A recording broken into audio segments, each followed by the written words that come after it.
And I started parking like at a certain time. There's like, I started to the around place.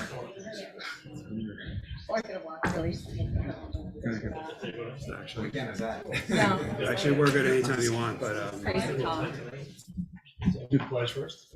yeah, is everyone here? I'm waiting for more. Yeah. I don't, we'll do the pledge. Yeah. You just stand and join me in the pledge of allegiance. I pledge allegiance to the flag of the United States of America and to the republic for which it stands, one nation, under God, indivisible, with liberty and justice for all. The first bit of business tonight is promotion of a police officer to sergeant. So once the chief tells me we're good to go.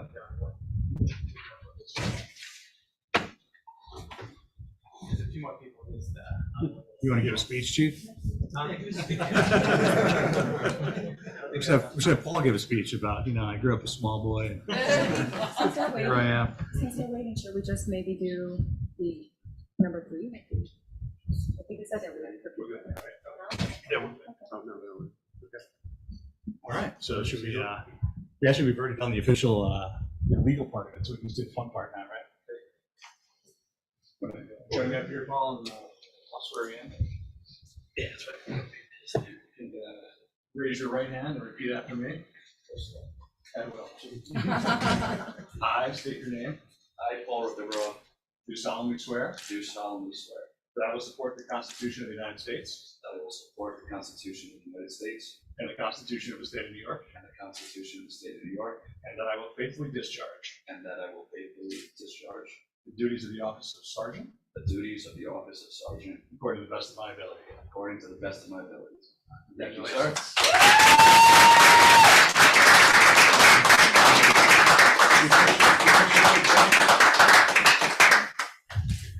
Congratulations. Thank you. Best of luck. Yeah, Wyatt. That's not easy for you. Exactly. Thank you so much. Congratulations. I'm so proud of you. Thank you, guys. Thank you. Feels like you just got here, but. I think you were the first person I interviewed when I Yeah, 2016. Yeah, right No fast. problem. When are you leaving? End of November, so. Won't be able to get you to lieutenant, but. Hopefully not. Give me some money, I'll need tomorrow. Yeah, we'll go outside. It's great. Thank you. Thank you, guys. Thank you. Thanks for coming, guys. Yeah, I appreciate it. Thank you. Bye. Congrats. Enjoy the summer. You too. Thank you. We're by ourselves. So the next item is approval of a filming permit for Three Bird Media Inc. Like, he goes to all the time. It's not Three Little Birds, but I don't know. I couldn't tell you. it seems pretty straightforward. Yeah, it is. So let me explain just quickly what it's about. So they're filming for HGTV. It's some sort of a show that they have that's showcasing certain houses that should never be changed. That's the way they describe it. And they're filming on the property of the Octagon House, which makes sense. Very small operation, 8 to 11 people with one minivan. Very minimal lighting equipment, interior only. So, wow. Must be a big one. I mean, I have one with 8 people. If they have an extra vehicle or two, the property can handle it. So the police aren't involved. There's nothing more than that. It's simply a one-day permit. It's July 16th, which is why we're squeezing it in here on July 12th. So with that, if you. Resolved to approve a filming permit with, there's no questions. Yeah. Resolved to approve a filming permit with Three Bird Media Inc. to film at 45 West Glen Avenue, Irvington, New York on July 16th, 2023, from 8 a.m. to 8 p.m. with a permit fee of $1,000. I'll make a motion if I can have a second. Second. All in favor? Aye. Next item is review of Chamber of Commerce requests. I believe we circulated this letter before, right? The letter was on the agenda, and I think what was said at the meeting was we'll take up the issue later. So Yeah. I figured it was a light agenda. So Also thought you were gonna have some discussion with other mayors. We are. We haven't, it hasn't happened yet, but that basically is going to be my recommendation is that I talk to the Hastings and Dobbs Ferry mayors and see what they want to do. But obviously we want your input as well. I think last year they asked for $1,000, we gave them 500. So we're going to keep the same precedent and give them, 1,500 versus the 3,000, but it is a pretty big increase to me. And I think, we want your input as well. I think last year they asked for $1,000, we gave them 500. So we're going to keep the same precedent and give them, 1,500 versus the 3,000, but it is a pretty big increase to me. And, I think last year they asked for $1,000, we gave them 500. So we're going to keep the same precedent and give them, 1,500 versus the 3,000, but it is a pretty big increase to me. And you know, I don't know, like, it does seem like a big ask, but maybe you gotta ask for more to get less, I don't know. I don't know if everybody, and again, I think we're all pretty much in support of the chamber and their mission and want them to be successful. Yeah. You know, to me, it's like, if we go to 3, you know, next year I don't want to do 6, like, we don't want to be their main funding source, it should be kind of a standalone, but I do think it's a, you know, it should be a interesting, you know, they're good events, they bring people to town. But what I can also, I was gonna say, I can put in perspective the budget, just so you know how, what we have basically a $9,000 publicity budget, which this would fall under. 3,000 of that is for historic Hudson Rivertown membership.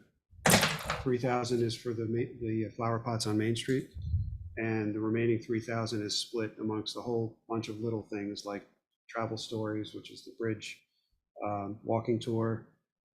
We pay a music licensing fee for ASCAP and BMI because of our theater, and then like last year we had purchases of the pride flags. That was a one-time only, obviously. So that's about it. Another thing we need to keep in mind, I think, is that they will be coming back to us about having an event in Matheson and asking us to donate fees for services that will be applying there. So yeah, I think that's an additional expense that we have to think about, at least where it's going to come from. Yeah, I also want to mention that the Bulldog Gallery is planning an event, wants to plan an event in September. So since the auction is not going to really, maybe one puppy will get auctioned at Rocktoberfest, but that's been very successful. I think people are, it's like people are really loving those puppies. But the idea is going to be some kind of event in September the committee is talking about. So I think the committee will come and ask for some funding, which even though it's been almost 100% self-funded so far. And this ask is just for the trolley. There's nothing else attached to that. it does say, and entertainment. That's why I asked. Yeah, that's why I'm not. What does that mean? Are they gonna have dancers on the trolley? Like, I don't understand. Yeah, maybe what we can do is we can ask exactly for more of a definitive breakdown, and then I can go to the other mayors.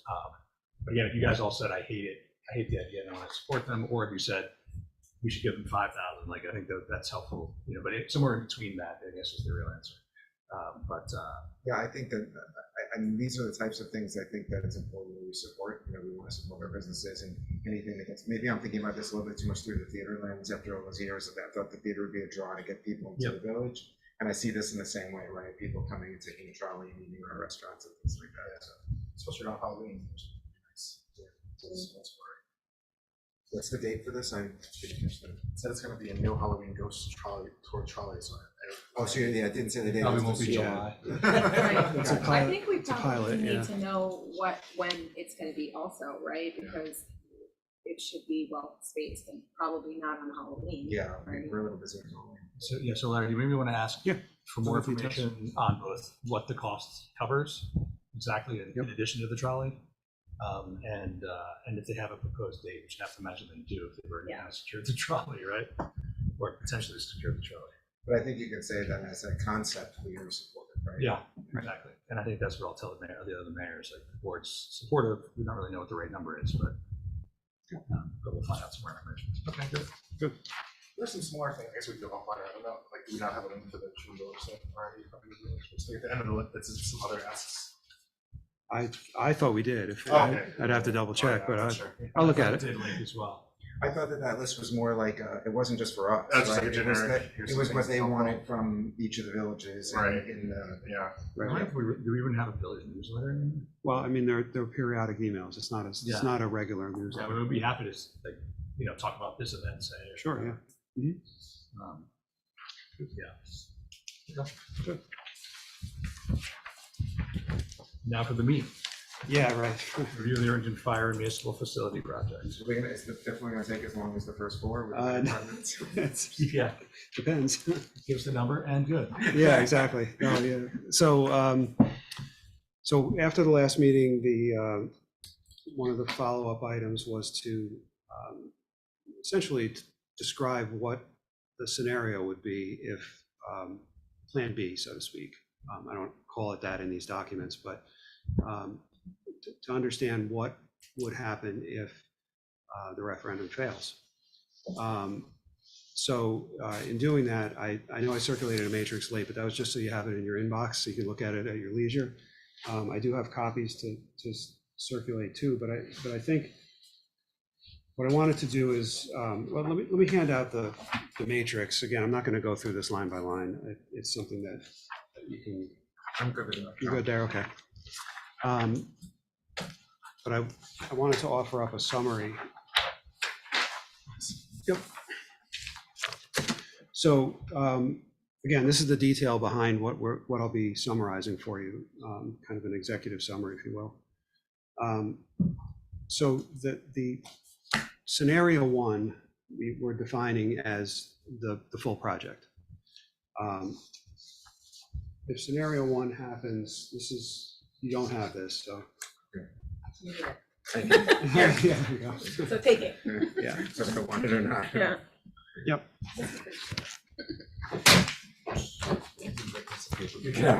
Sorry. So scenario one is the full project. What we're saying is that using this matrix where we identified the various needs that are being addressed, that the project would address, we broke our needs down into critical needs and important needs. We can debate one or the other, but I think we tried to be pretty reasonable about the items that were most important. And this project would address over 30 critical needs. And those are critical needs that are spread across 8 different departments in the village. So the main, one of the main things that really hits all departments is providing proper ADA accessibility. We don't have very many facilities that are truly ADA accessible. Village Hall is not. This room is, but upstairs, theater is not fully. There's areas where you can get there with an elevator and there's a ramp outside, but the bathrooms are substandard. The town hall, my office is actually accessible because it's reachable by the elevator, but the 2 offices down below are not. So, things like that are scattered throughout basically all of our facilities. This would correct that completely. The security, Justice Court doesn't have anything close to the proper security for an active court. You can just see that looking around, but we have reports that show that. The offices any of our offices are not secure. It's security's improved a bit since COVID, but they're not truly secure.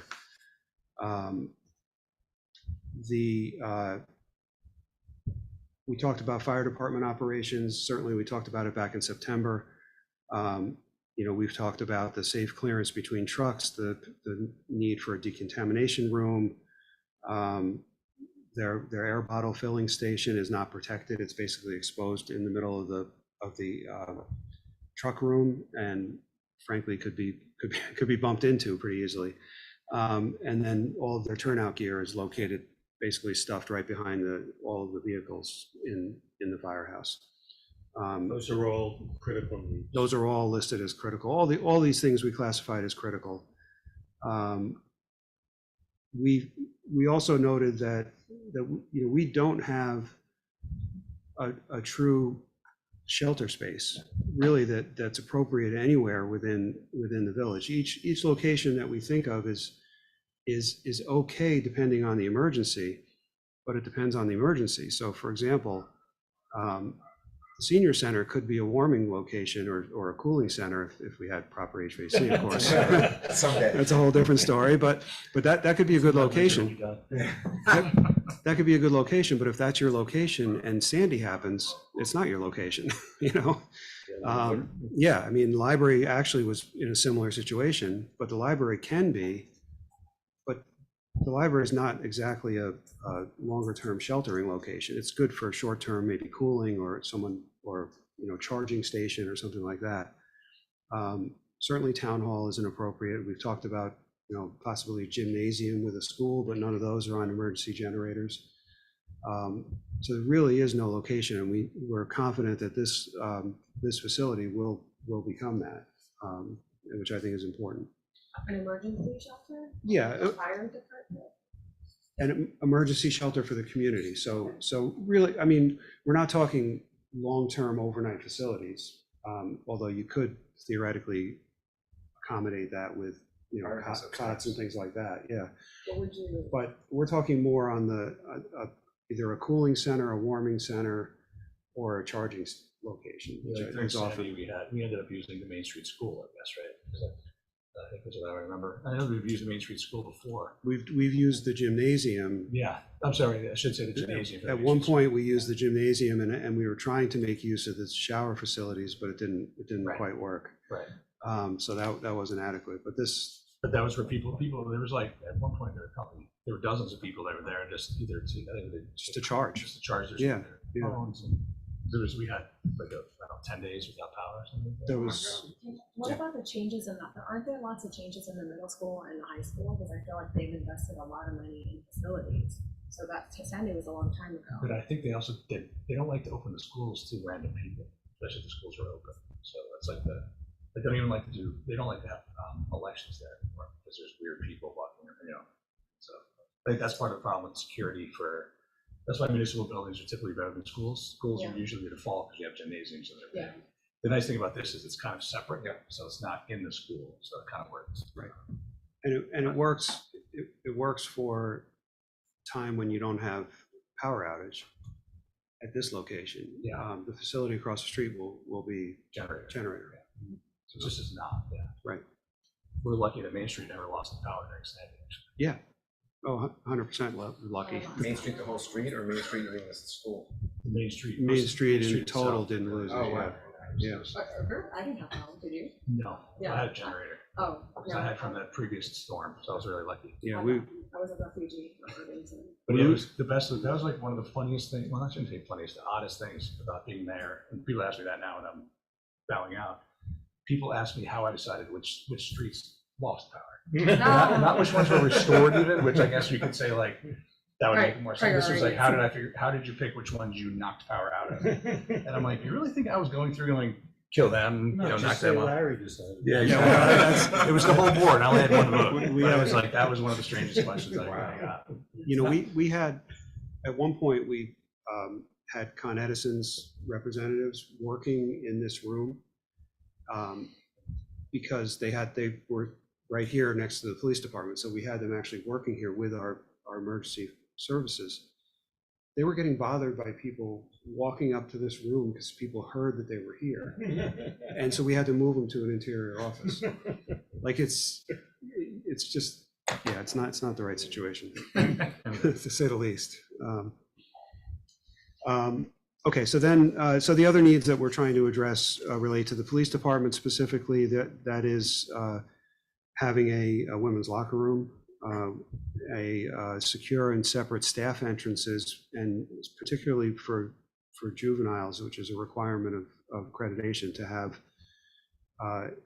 entrances and exits for juveniles who are coming in to consult with the police department, whatever that is. If they're being called in for a reason, they're not supposed to be brought through the main part of the police department. They're supposed to have a separate entrance. We do kind of have that now. It's a rickety old wood door that's on the side of the building over here that sometimes opens, that goes into the youth officer's office. So we're making do with that, but it's not the right situation. And then, of course, we've talked about the indoor shooting range, which in and of itself, we called it critical, not so much for providing the range itself, but for actually trying to remove the use that's currently happening outdoors. We all think that's important. Moving on to the theater, we've talked about, and we talked about it last time, they want a Main Street presence. So this clearly would result in that.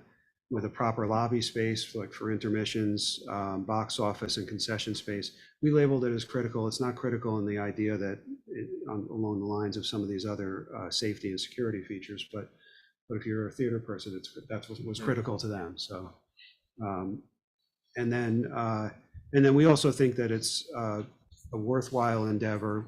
You can debate whether it's critical, but to discontinue the use of the 71 Main Street, the Recreation Center. I think that'll offer you an opportunity to make that either a productive property on the tax roll or meet some other need that you have in the future, you know, whether it's housing or whatever. It could be a combination of all of that. Or you can just simply dispose of it and walk away and, you know, take the money and whatever happens, happens. But Like I said, dispose of it, not sell it, but dispose of it. no, so it would be sell it. No, there's a value to it. I mean, Yeah. it's not a worthless piece of You said property about for 2 sure. million probably. Not that property. No, I think we were talking about another property. Yeah, I think that was more along the lines of DPW. I think this property is probably somewhere south of $1 million. Okay. Yeah, but we haven't done appraisals or anything like that, and nor would we until the board starts to deal with it, if they do. Well, this is pretty minor, but Yeah. with the theater entrance, what's the plan for like the reading room? Like, will the entrance be open if people can go to the reading room, or like will that change this part of this plan? The reading room is not moving. That's Right. you know, kind of, I forgot the exact language that's in the deed, but that's in the Right. deed. It says that this building shall have a reading room. Right. So that's the reading room. Now, as far as the hours are concerned, right now the hours just track what the hours are of the village offices.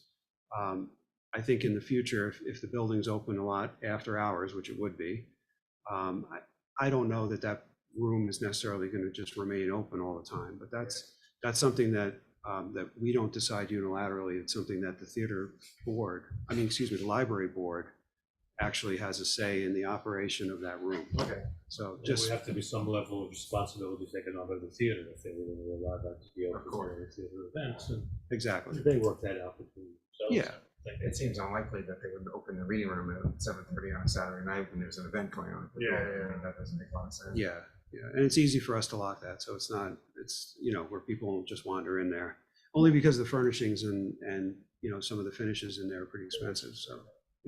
Who maintains at the library? Is Yes. it the libraries? Well, maintains, Like, they the schedule? they handle the operations of it, yes, yeah, but we clean it and, you know, it's part of the regular town hall. When there's a leak, it doesn't Wow. come out of the library budget to fix it, right? Yeah, well, we handle that too, but that was handled within the town hall budget. Yeah, that's okay. Except now, you know, the fancy finishes that Yeah. need to be done, so that's still up for debate. Gotcha. Don't know what they want to do with it yet. Would it be safe to say, either in general or specifically, that, you know, if we were building a new justice court, or if we were a new village and we were building a justice court, a new village and building a fire station, that these critical needs would have to be there? Yes, And that just the fact that we're a pre-existing condition that doesn't have those allows us to continue, but we're really not continuing in a way that would be considered legal. yeah, the chief justice for this area would not Allow this to approve. occur. Well, and they have audited this in the past, and they're not, and I'm not trying to make it sound like we're in danger of our court being shut down because of it. We have implemented a few security features that they were most concerned about, but what you're left with is really an insecure facility. I mean, you know, we often it's a little morbid to think about, but we often joke around about the fact that one of the suggestions that the court administration had was actually to make this door glass behind us so that the people inside could see who was coming in. And I don't know the reasons behind that, but so we made that change. And we looked at it and said, well, yeah, now the, you know, the gunman doesn't have to open up the door and get in the court. They can shoot right through the window and see what they're shooting at. Like it's a little, you know, But there I'll is, Tracy's. there is a police, I know, there is it's, a police officer, right, during court there's a security guard. with a gun? I don't believe they're armed. I think they're there for wanding, and which is all we have. We don't have a magnetometer, we just have wands. Police officers are often in here when it's the criminal portion of the court. I don't believe that there's an officer in here the entire time, but I can double check, honestly. There are civil matters that can be very combustible as well. Yeah. So Yeah, sure. That's, yeah, that's. So then, there are other needs that we have classified as important, not critical. Storage in general, but we talked about, having a properly sized courtroom. Tonight was actually a case in point. It's just an awkward room to deal with, obviously. And to allow more flexible use of the space. One of the things that that came up from a court standpoint in recent years is they actually were trying to have a jury trial here, and they actually ended up figuring out that they just don't have the facilities to even run a jury trial. There's no place for the jury to deliberate. There's no separate jury box. It's just the room's useless as far as that's concerned. So obviously, Other villages have jury trials? yeah, sure. I mean, we don't get that many here, but So what do they do when they have one? I think they had to transfer to another court. Okay.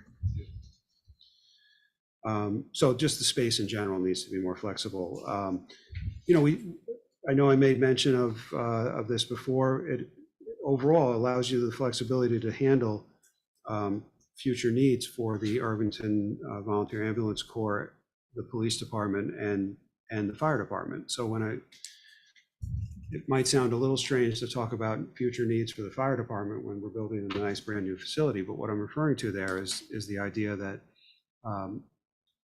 if in the future the volunteer fire department ceases to be exclusively volunteer and we have to go towards paid drivers, we would have the flexibility in this new facility to create, within the confines of the new facility, the necessary sleeping quarters that you would need for a 24-hour service here. That's not a small investment, and we'd be flexible enough to handle that.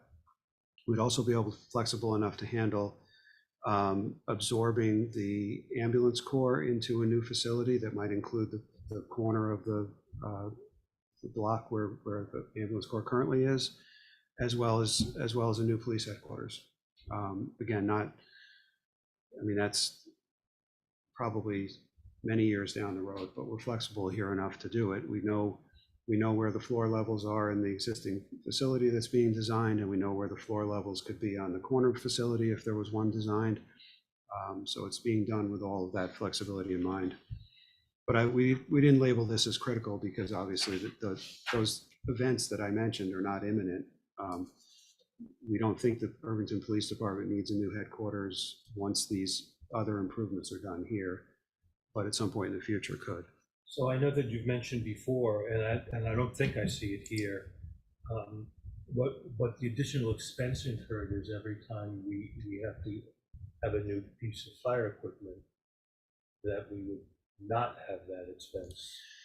Yeah, Is that a fair thing to say? It's a fair thing to say, but it's hard to put a number on it because we've never purchased stock fire equipment, and most communities don't.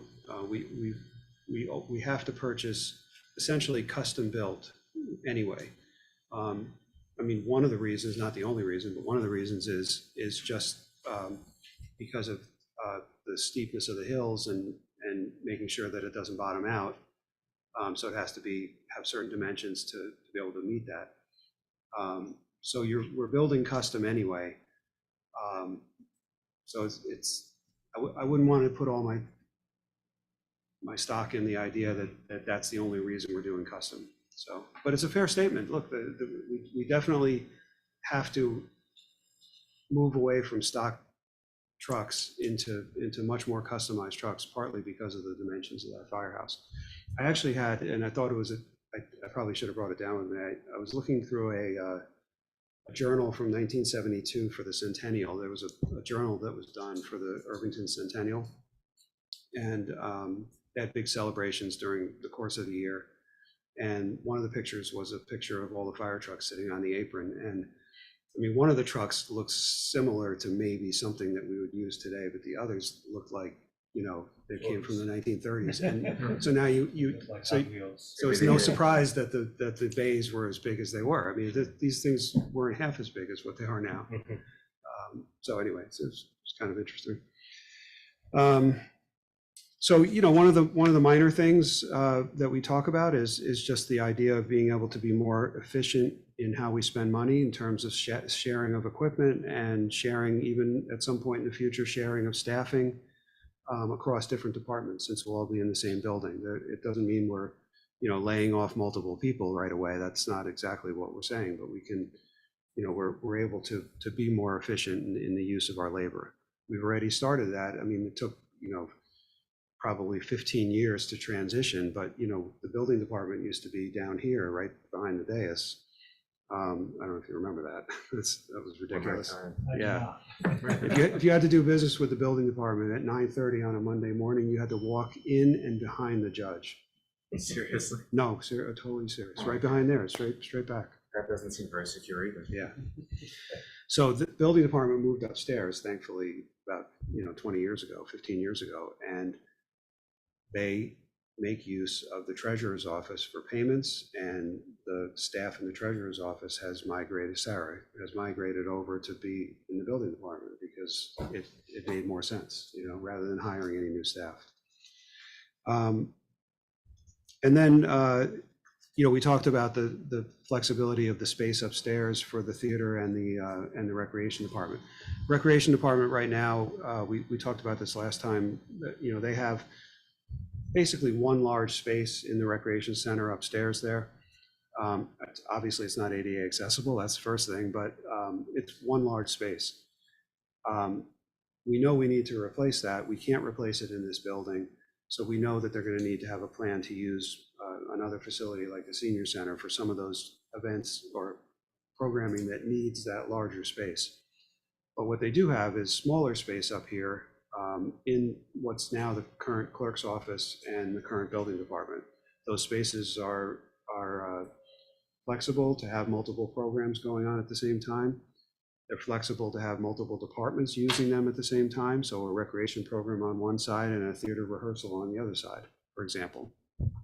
Obviously, it all has to be scheduled properly, but that's the idea. It's you know, we look at it like if you were a little league and you have 5 different baseball fields, you put this team here and that team there and this game there and that practice over here, and that's what we have here is more spaces like that. So it's not exactly a black box theater like the theater was looking for, but it's rehearsal space that they don't currently have. So again, not critical, but certainly a benefit. So that's basically a summary of the matrix, which is obviously the detailed version of it. So you can certainly peruse that at your leisure. So I don't know if you had any questions about that particularly. I just have one question. So scenario 2 is if we build a firehouse, but not the municipal building, correct? Yes. Yeah. So the way the matrix works, obviously we have X's or check marks in there that tell you which things can continue and which things don't.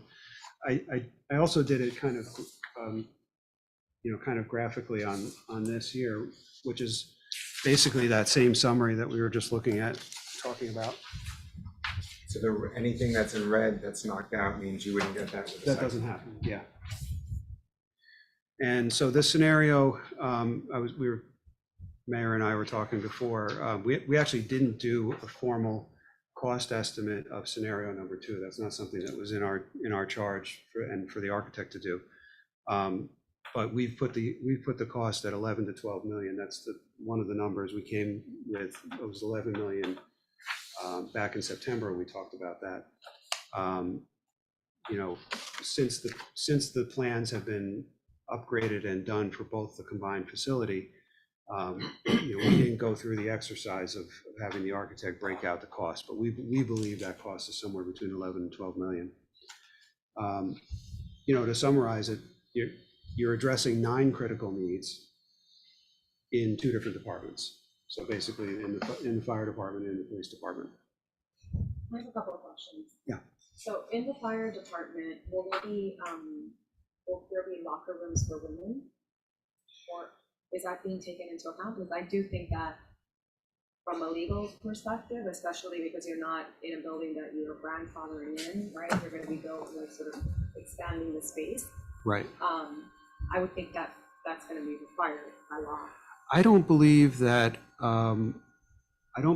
there's formal lockers for individuals. I have to look at the plan, and I'll get you an answer on that. Everyone in there is a guy. But there's no, space. but there's no question that whatever we would design would be for multi-sex, for sure. The decontamination and stuff like that would have to be broken out, I guess. Right. Those would be basically showers. But yeah, I don't think there's not a true locker room, I don't believe. Yeah, not in the same way there are. You put stuff on top of your clothes, so you never. But aren't they thinking about Overnight, a gym that's going to be there as well? There's gym equipment, yes. So you mean locker rooms associated with the gym? I don't. assume Let so. me look. Well, look. Sure. There's showers, but I'm not sure about actual locker. Right. The showers that Dan showed me when I had my tour, now I have like storage. Yeah, that's where all the Yeah. fire extinguishers are. Yeah. But they were individual anyway. It could be male or female, it's whoever's in there. Yeah, exactly. I think there's only 2, right? Yeah, but they're not like linked, right? They were like, or are they? There's in the basement. Yeah. Yeah, they're There's not. like one unisex bathroom in the basement. Right. I'll find out. Yeah. Yep. So anyway, as you can. Or modern. Yeah, Because exactly. now really that's It's true. my favorite thing, to go into a bathroom, into a place where Yeah, it's like just bathrooms. everyone has to wait the same amount of time, not the women for 45 minutes. Right, which is usually the way it is, Yeah. right? Except in sporting events. But Hero always teases me, like, what are you guys doing? Because the new stadiums are all weighted more correctly. And Yeah. So obviously you can see here that we'd be able to handle ADA accessibility in the fire headquarters. We would, of course, address all the fire needs that we outlined. We still would have a shelter space, we believe, and but any of the other departments that we were looking to consolidate and extract some benefits for wouldn't happen. Most notably the theater, of course. wait, under scenario 2, why would the police department and fire department still have the storage of equipment and records? So I'm sorry, with the police department, I understand the fire department is still getting a new building. yeah, so I think there's storage space. There's storage space located over in the new facility For the police. that could accommodate police. Yeah. Gotcha. It's not a lot, admittedly, and they don't have a huge amount of needs that way, but there would be a proper armory over there, because it would be located next to the shooting range, that would still be So accommodated. the shooting range is still part of it in category Yeah. 2. Yeah, the shooting range is, Well, just because you read it out, that's why I was confused. In the 4th bullet, create proper shelter space for emergencies, and then it says, I'm sorry, the 5th bullet. says Yes, any- Yeah, I went too far with that, I apologize. Yeah, no Yes, the problem. shooting range will still be there, because it's really basement space that's not usable for, humans. yeah, Sorry. it's tucked away in the hillside. So thank you for that.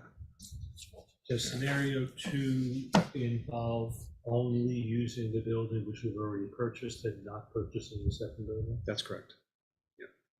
Yeah. The 86 Main Street was the key to allowing for the properly sized bays, which, that unlocked that entirely. There's no way to accomplish the bays, properly sized bays, without using that property, but we wouldn't need to go any further than that. But, so scenario 2 includes the building that we do own, Yes, does it include, but it does not include the building that we don't own. correct. Yes. Operationally, let's say that we decide to go with proposal 1, the big proposal, gets defeated. I guess, assuming that we could eventually propose the second one as well. Well, look, there's there's a whole level of discussion that you'd have to have if that happens, in my opinion. I mean, you can have it now if you want to, but I don't think you should lock yourself into it. You know, we're not trying to tell you that it's either 18 million or 11 million, because there is a no build option. Yes. But then you address, obviously you address nothing. And that may be your choice, but that's not a choice you have to make now, you know what I mean? But it clearly is always an option. I want to talk a little bit about sort of the size of that building and consolidating all of the services in one big municipal building on Main Street. And I guess the one concern that I think residents will have about that is that good use of our Main Street space, right? Do we want to build a bigger firehouse and all these other things on Main Street? And I think that's something that I sort of struggle with also, like, and I understand the limitations of we can't just, put it somewhere else. Because I think that would be my preference, right? Like, I think you want a vibrant Main Street. I think it's very difficult. Quite honestly, I think having a fire house like on a busy street like Main Street, with trucks coming out is actually less than ideal. So I that's the concern that I keep hearing from residents, right? Like, so I think. It's funny because when we were talking about maybe moving it towards like on Broadway, we had so many people concerned that it wasn't in the center of town. So like it's like I've almost heard the exact The opposite. opposite, yeah. Like because hey, and then we also talked about moving it to like closer to Dobbs Ferry, like in Jersey. Right. Like, you're not gonna be able to cover that. Like the fact that it's dead center of town, you have all the volunteers coming to the middle. Like so it's I think there's probably pros and cons to both of them. Well, I think our Main Street's not getting any bigger than it is right now. So I don't think the additional space on that building is going to hamper improvements to Main Street. I think a lot of what people may be concerned about and what I'm also interested in looking at is what it looks like. Is architecturally, design-wise, we're going to have this building directly across from Village Hall, which was built in 1910, and how do we sort of make that match with the modern? But we're really only talking about 2 houses versus what we have now. So unless we're really moving those public services, that's the only way that Main Street's going to change its character. Yeah, I mean, I guess I get concerned about, right, if we want to build a theater and we want to have, I guess I keep seeing the sign at the top of Main Street that I'm sort of lost by, the cultural heart of the river towns. Like I need someone to explain that to me a little bit, but I feel like you want to have, right, like a vibrant theater, you want to have like really sort of like, I feel like the stage and that could really bring sort of like life to Irvington and really help our businesses hopefully as well. So I'm thinking like theater where people are going and firehouse across the street and fire, those 2 things I'm having kind of a conceptual problem with. But The yeah. theater is the cultural part of the building. It's not the town, not the village. That's the theater's building you're talking about, right? Yeah, but it says the cultural town, the cultural. Yeah, the theater is the cultural. In other words, that we're the only. Of the river towns? Yes, we're the only, the thinking behind that is that we are the only of the river towns that has a theater. And that we. Well, except for Tarrytown. Right, No, we meant, But- we're not talking about that. And but that's also these- not a community theater in any way. No, I It's- agree. Yeah. Yeah. And we're talking about like Dobbs and Hastings and Ardsley, and the idea being, and this goes back to when we had the strategic plan and we had the offsite and everything back 5-6 years ago. You remember that? The idea being that this facility to some extent is because we draw so many people there from the events, but also from the classes and things like that.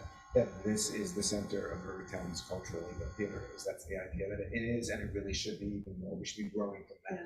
Yeah. And you're saying having a fire across the street does not help that. No, I don't think it helps that. I also feel it's very difficult now, like, given the fact that it has been not that active and like because of COVID. So, but in any case, I do think that is something that should be a strength, right? That you want to have like a vibrant, like, in my opinion, cultural life around theater and like a stage and Matheson Park and events, like I think that makes it a nice place to live. I mean, really loved when I first moved to Irvington, those events at the library for little kids, especially the like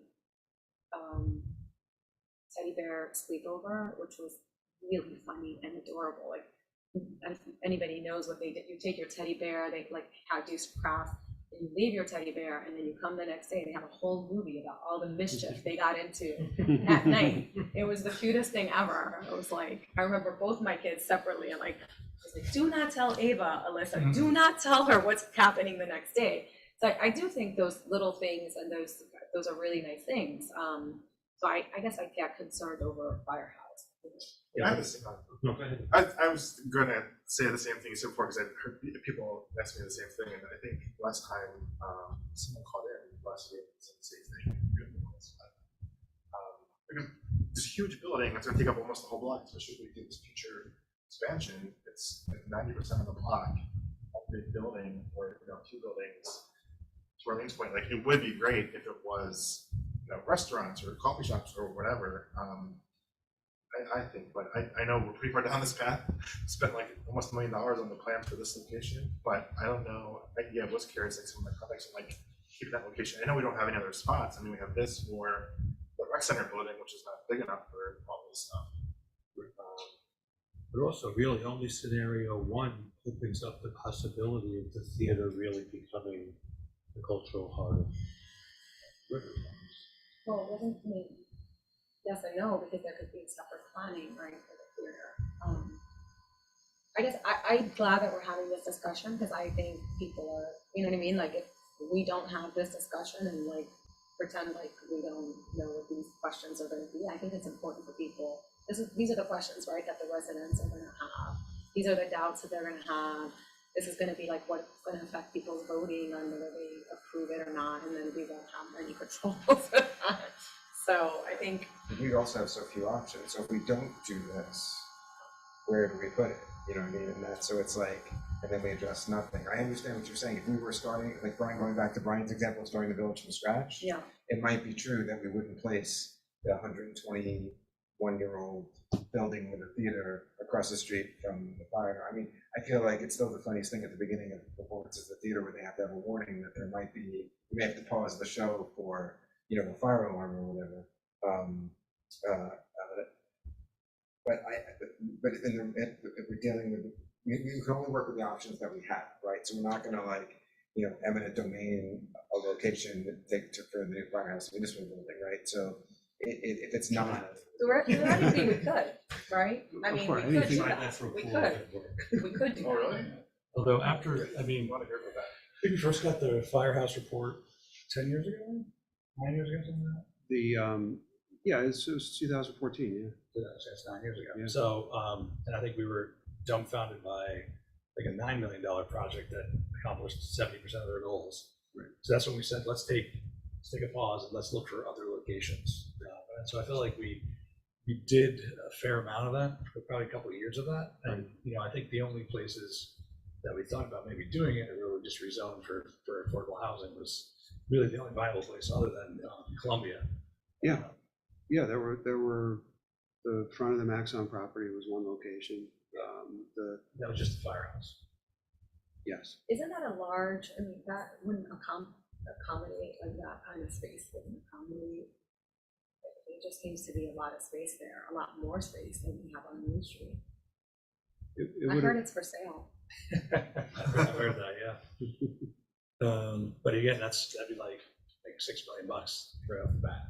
So Well, yeah, I mean, maybe it's 4 now. I forget what they're doing. I don't know what the contract was, but it was somewhere around 4.5. Yeah. But look, I mean, there's, you spent a fair amount of time figuring out what you wanted to see on North Broadway, so this would go a long way to stopping any of those plans too. You know what I mean? Yeah. And you not still have. I'm sorry, No, not no. necessarily, right? Because you could have affordable housing on Main Street, which is a good location for it, because it would be walkable to the train, and it doesn't, you know what I mean? So, and you wouldn't have this issue of like, we don't have enough parking necessarily, right? Because you would be able to not have cars. theory anyway. Yeah, I don't know about the bicycles. Those people who ride bicycles. Yeah, those good ones. I can't do it because I might kill like 8 people. I'm the worst bike rider ever. It's so embarrassing. So yeah. Well, and look, I mean, the thing you have to keep in mind is that the massing of the building, which I know is different than what the massing is right now, if you walk away from those properties and you put it out for housing, whether it's affordable or not affordable, or whether it's retail space or whatever, you're gonna end up with a mass of a building on a property that someone's gonna have to purchase for a lot of money. So, because no one's gonna spend a lot of money on a piece of property and put a dainty little building on it, right? So you're gonna end up with, what you have the rest of Main Street. And you also don't control, right? You can't necessarily, as we learned, we don't It 100% depends. control what you end up with. Yeah, necessarily. you own it now, so you do control it. Right. That's different than Maxon. Right. So, like in the case of the rec center, so let's just go back to the idea that maybe the rec center is disposed of in some way and you put it to good use. You get to the point of issuing an RFP and saying, this is what we want on this property as a village. They buy it from you and they build whatever it is that you're looking to accomplish. So theoretically, the same thing could happen if that became surplus. But I wouldn't think that anything would be economically viable in this village if it wasn't built out to the max that the site can handle. That's all I'm just suggesting. Everywhere in the village. Yeah, it's the land value is the problem. Is there anything with like this cost that I'm wondering, like, because it's like the downtown area, pretty tight space, is there anything, like, is the cost higher than if it was at, a more open space or something? You know what I mean? Like, is it cost us more to build it because it's like on Main Street versus someplace else? I don't believe that's a factor, because there's no rock that we're blasting through. I mean, the footprints are what they are already, so, we're building within that basically. And we're not building a brand new fire, we're adding on to the back a little bit, but, no, I don't think that's an issue.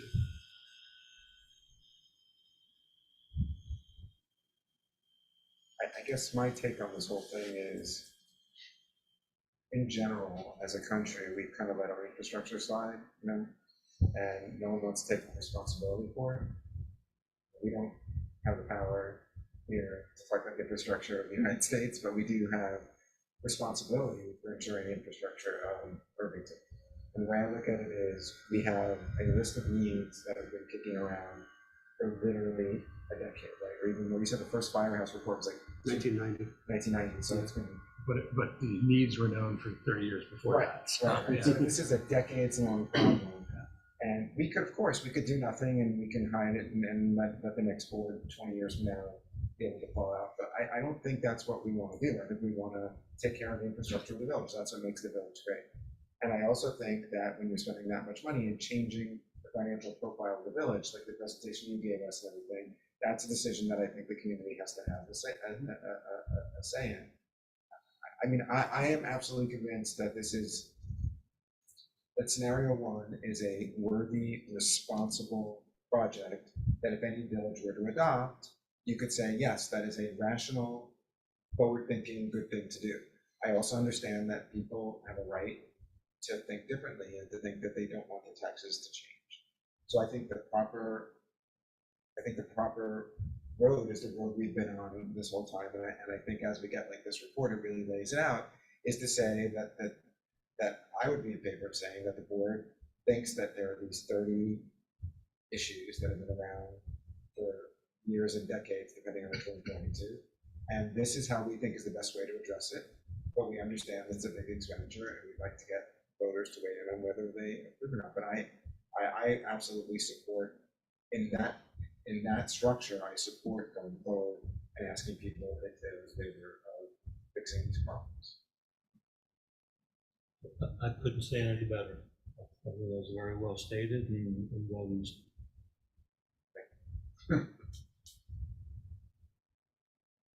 And I think too, I think the final piece is that there's still one more major thing to do, which is the DPW garage in the future. And I think that will accomplish some of the other goals. And I do think that I keep walking around the IK Benjamin Center and saying, how much affordable housing do we have built here? because it's an interesting piece of property because it's kind of long, but it's very narrow. But I guess there's kind of. No, there's a lot on the back. side, yeah. Yeah. Yeah. So it's like, I feel like that's like the last part of this first phase that could potentially be also kind of exciting, because I don't think, again, if we're not, depending on how much we want to get for that, like, again, I feel like that's something we could work with the developer on, where you wouldn't get this as much pushback for building, 28 units there. And to me, even one step further, I was talking to somebody about, even if you don't take federal money, is my understanding, you can have some potential local preferences for, if you wanted to, for volunteers or something. Because that was like we always said, like, what, or seniors in town or whatever it is. So it's like you could have like, maybe 5 units of 28 that would be for volunteers or whatever. I think it's The hard part is the economics. the though. economics. That the federal money is pretty tough to Except if you did it replace. to private, something on a private. Yeah, yeah. But to me, that's like, obviously that's way down the line as well. But it's like, I think that piece of property, opening that up again makes it interesting. I don't unfortunately think it's that building. I know we're gonna have people that are gonna be sad that that building would be potentially taken down because they don't know how bad that building is.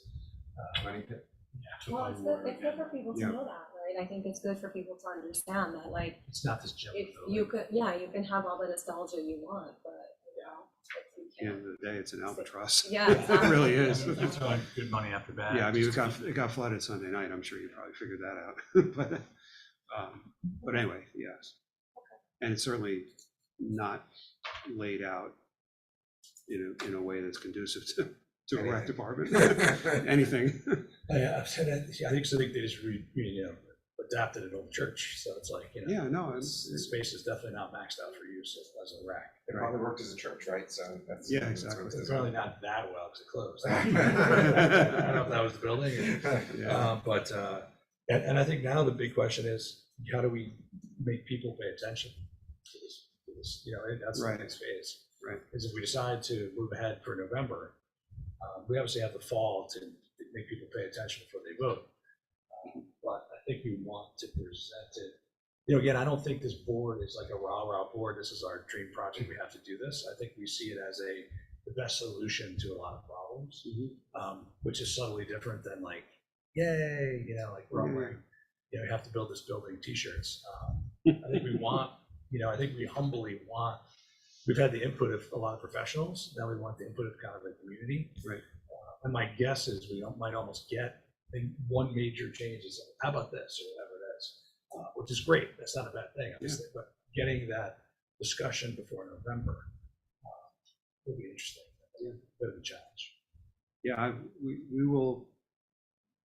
we will put together a suggested way forward in the fall in terms of, I envision, at least an open house where you have the boards up and you have your architect there and the community comes in and they have a chance to look, and not in the format of a hearing. I'm talking about an open house type thing, where people become familiar with the project, ask questions, make suggestions, whatever it is.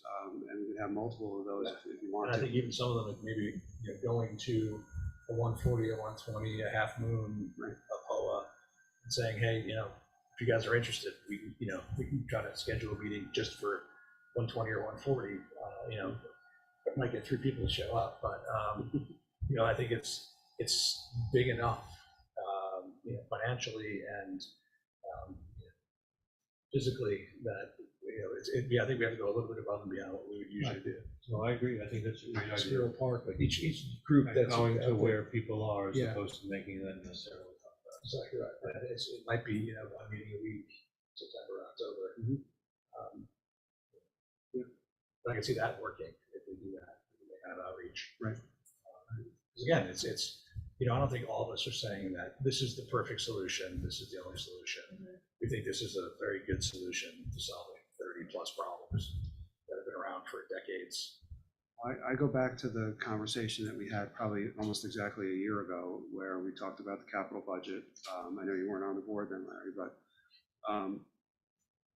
and I said from a staff standpoint, you have a need that the board has previously told us is important, which is dealing with the firehouse in that situation. You even put money behind it by purchasing a piece of property because you felt it was that important. Then you have the need of the theater, which was also important and got the nod to move forward. Now, that obviously it didn't move forward because of COVID and all that in terms of the new entrance.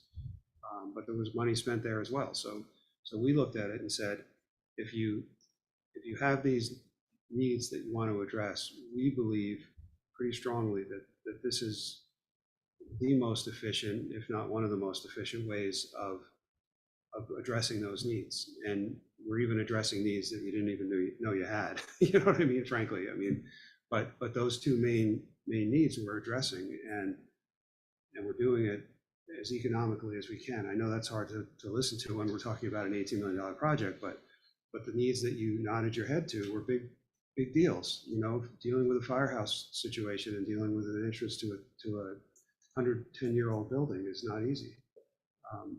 So we think this is an efficient way to do it.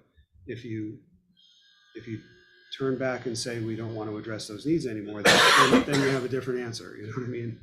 But until you do that, this is the answer from our standpoint. And I was saying to Larry earlier, I'm a little surprised we haven't had any formal feedback from anybody, because we have been talking about this for a while and we haven't gotten any emails yet, which is interesting. I don't know, maybe people are just waiting to find out if we move forward or not, but That's some random comments on Facebook. Really efficient way to get your views across. absolutely. On threads. Yeah. On threads unrelated to this, by the way. But we also By the way. pointed out That's the that new chapter. No, I'm looking up, I'm very behind. That a quarter of Twitter employees in the survey are using. Exactly. we also pointed out that we haven't haven't asked made the people. attempt to ask for feedback, because frankly, you know, we're kind of bound by the dates. If you want to go in November, if you are willing to go at a different time of year at a special election, then that's a whole different story. But in order to hit that November election, this is the timing, and we're obviously not going to be doing open houses in July and August, you know, so I think the timing from that standpoint works, and I think you will have an opportunity to get feedback. So I guess that's one point to sort of bring up. Do we agree as a board that having this as part of the November election is the way to go, as opposed to having a separate special day or something? That it's, well, at any point in time, but just having a separate day where you say to the village, this is what you're going to vote on today. And you know, how strongly do you feel about that? So what concerns me about that question, not that you asked it, I mean like how we answer that is, I think that it's known that if you want the biggest turnout, you do it on election day, right? That's always the idea. But this is a fairly low turnout election day. But it's more, whatever it is, It's more than a June 15th. Exactly. Random, yeah. Because at least people are thinking about elections, and I wonder, I try to put myself in the shoes of a voter if I wasn't on the board, and I wonder if I would think, oh, they're trying to sneak this through. Well, When everything we're doing is to say we're not trying to sneak anything is through, anybody right? watching?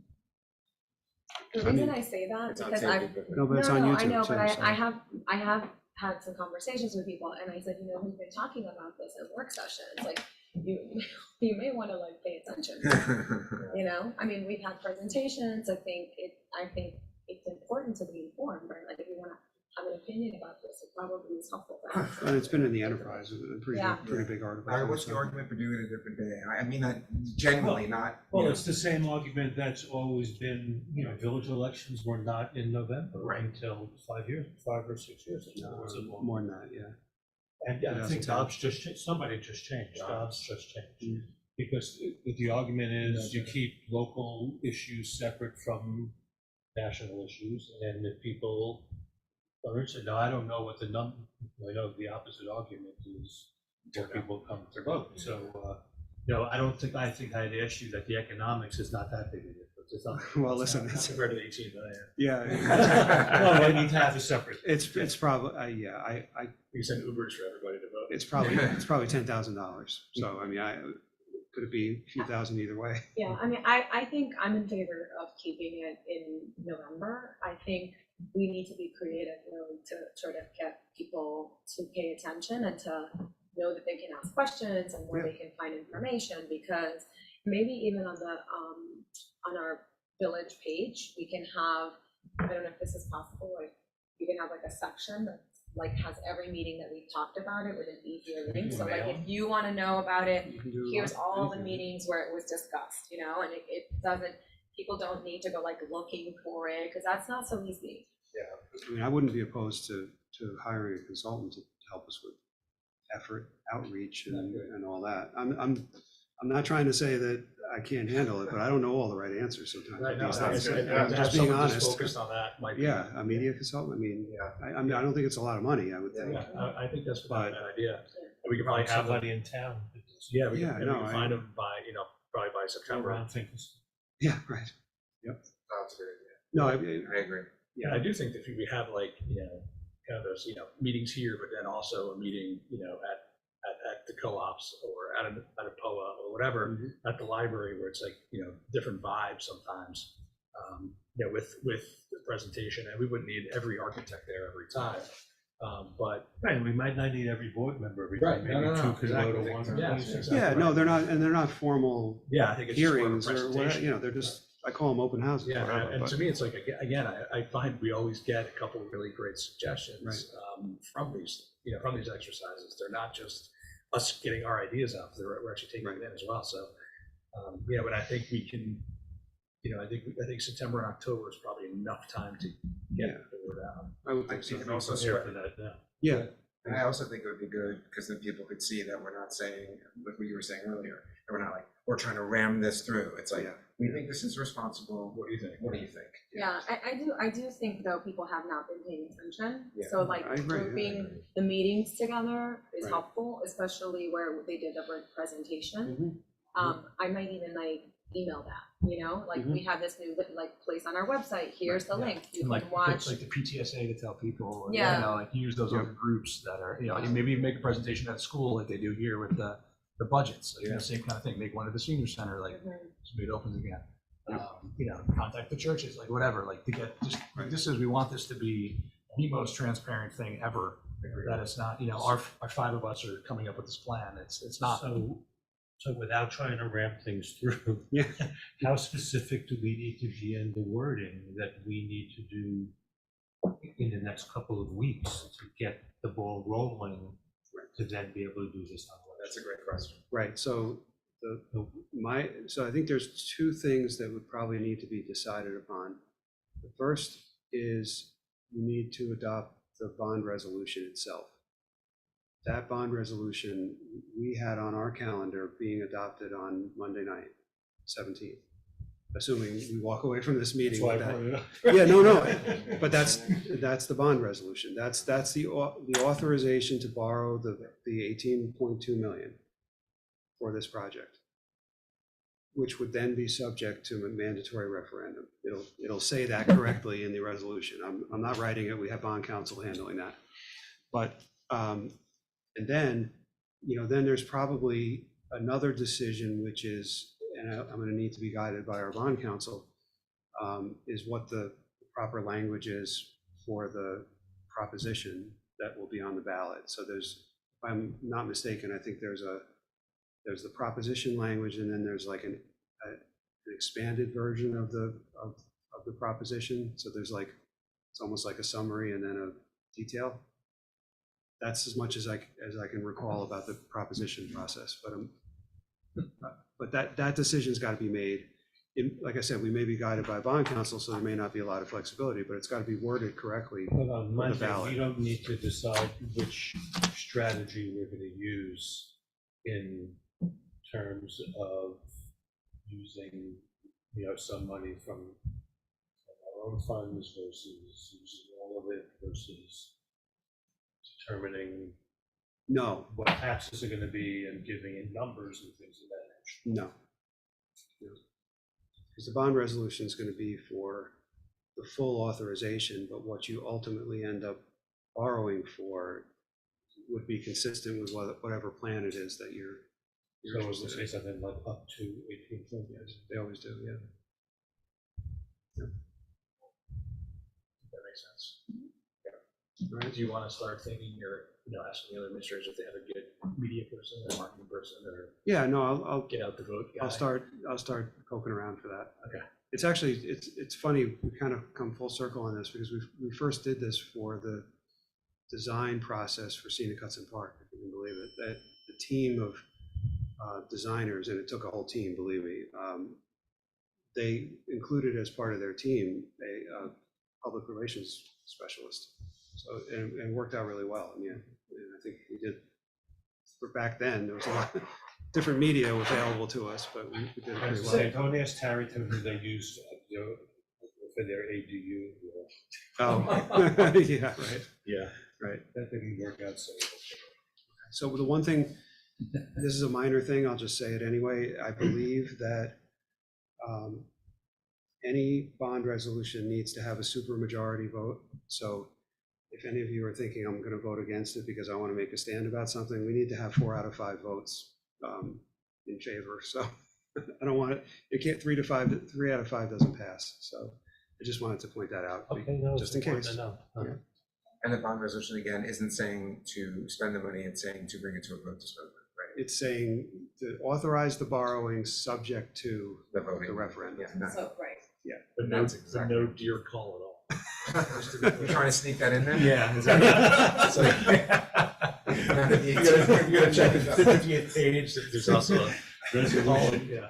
resolution. Yeah, right, right. I don't think you're the one who's gonna do that. Right. So we're good? Good. Okay. I'll make a motion to adjourn. Wait a second. All in favor? All right. Thank you.